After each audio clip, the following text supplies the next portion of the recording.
বছর 2025 সালের অনেক অনেক শুভেচ্ছা এবং ভালোবাসা। কারণ আমার এই প্রিয় মানুষগুলো, এই প্রিয় সাংবাদিক ভাই বোনদের সাথে আমার যখনই দেখা হয় আমার কাছে মনে হয় যে খুব উৎসব মুখর একটা পরিবেশ তৈরি হয়। আজকেও ব্যতিক্রম না। আজকে এত এত ক্যামেরা, এত এত সব সম্মানিত সাংবাদিকরা আছে, খুবই ভালো লাগছে। আর আজকে আমরা সব একসাথ হয়েছি এশিয়া জুয়েলসের গোল্ড প্লেটেড জুয়েলারির প্রথম ওয়েবসাইট লঞ্চিং প্রোগ্রামে। এবং আমার কাছে যেটা আমি সবসময় বলি সবাইকে, যে আমি বরাবরই নারী উদ্যোক্তাদের পাশে আমি থাকতে চেষ্টা করি। যখনই তারা কোনো প্রকার এই ধরনের কোনো ইভেন্ট বা কোনো প্রোগ্রামের কথা আমাকে বলে, আমার খুবই ভালো লাগে সেখানে উপস্থিত থাকতে পেরে। কারণ নারীরা আসলে অনেক এগিয়ে যাচ্ছে, আর আমরা নারীরাই নারীদেরকে অনেক সাপোর্ট করতে পারবো। এবং নারীরা শুধুমাত্র নারীদেরকে না, পুরুষরাও নারীদেরকে অনেক সাপোর্ট করে, সেটার প্রমাণ আজকেও আমরা পেলাম। আজকে অনেক অনেক পুরুষরা আছেন আমাদের নারীদের পাশাপাশি, আমাদের বড় ভাইরা আছেন। এবং আমি যেটা বলি যে আসলে গহনা, আজকে যে এশিয়া জুয়েলসের আমরা এই প্রোগ্রামে এসেছি, আমাদের ওনার যিনি তাজনুবা আপু আমাদের সাথেই আছেন। এবং উনি আসলে অনেক সুন্দর, অনেক দারুণ প্ল্যানিং করে এই জুয়েলার্সের এই যাত্রাটা আসলে অব্যাহত রেখেছে। এত সুন্দর সব কালেকশনস।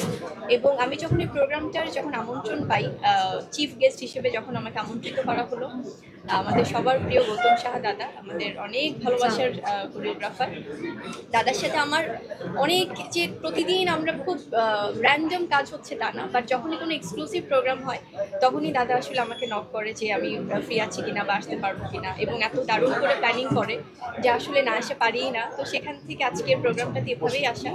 আর আমাদের পাশে তো আরও আছে, সোহাগ ভাই আছেন আমাদের অত্যন্ত জনপ্রিয় কোরিওগ্রাফার।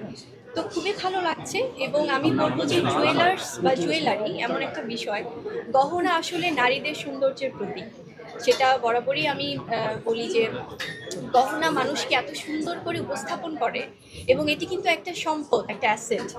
আর শুধুমাত্র নারীরা না, যেমন যখন থেকে 7,000 বছর আগে যখন জুয়েলারির প্রথম গহনা সবাই প্রাচীন যুগ থেকে ব্যবহার করা শুরু করে, তখন নারীদের পাশাপাশি পুরুষরাও ব্যবহার করতো। এবং যদি আমরা বলি যে গোল্ড প্লেটেড বা গোল্ডের বা এই ধরনের, আমাদের এখানে কিন্তু ডায়মন্ড কাট জুয়েলারিও কিন্তু অনেক আছে। তো অনেক অনেক কালেকশন। এবং পুরুষরাও কিন্তু নারীদের পাশাপাশি অনেক জুয়েলারি ইউজ করে, বিকজ এটা আসলে সবার ব্যক্তিত্বের একটা বাহক।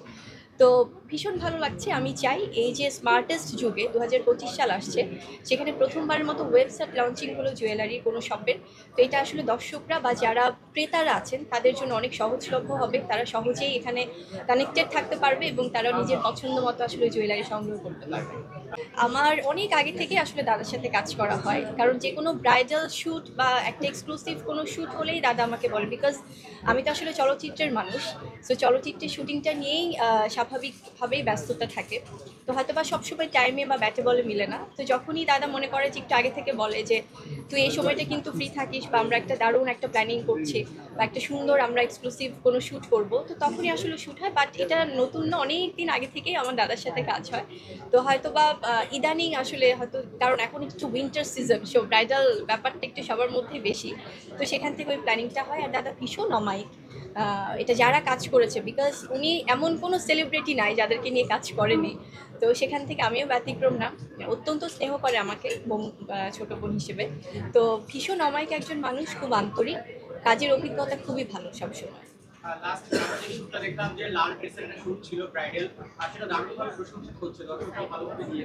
আমার ব্রাইডাল ব্যাপারটাই তো আসলে লাল টুকটুকে একটা বউ, মিষ্টি একটা স্নিগ্ধ বউ হবে, এটাই সবাই আমরা বাঙালিরা খুব এক্সপেক্ট করি।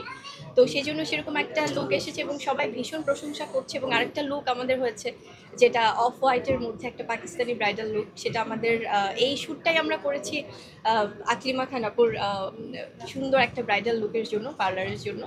তো ভীষণ ভালো লেগেছে। আমি বরাবরই চাই যে একটু এক্সক্লুসিভ শ্যুট নিয়ে দর্শকদের সামনে আসতে। তো দাদাও যেমন প্রশংসা পাচ্ছে, আমিও পাচ্ছি। সো থ্যাঙ্কস টু এভরিওয়ান যারা আসলে এটা পছন্দ করেছে। সবসময় কিছু ডিফারেন্ট না করলে তো এটা নিয়ে কথাও হবে না।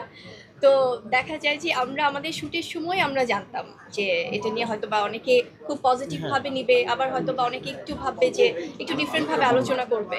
তো এটাই হয়েছে। তো আমরা, আমাদের মনে হয় যে আমাদের জায়গা থেকে আমাদের শ্যুটটা খুব সাকসেসফুল।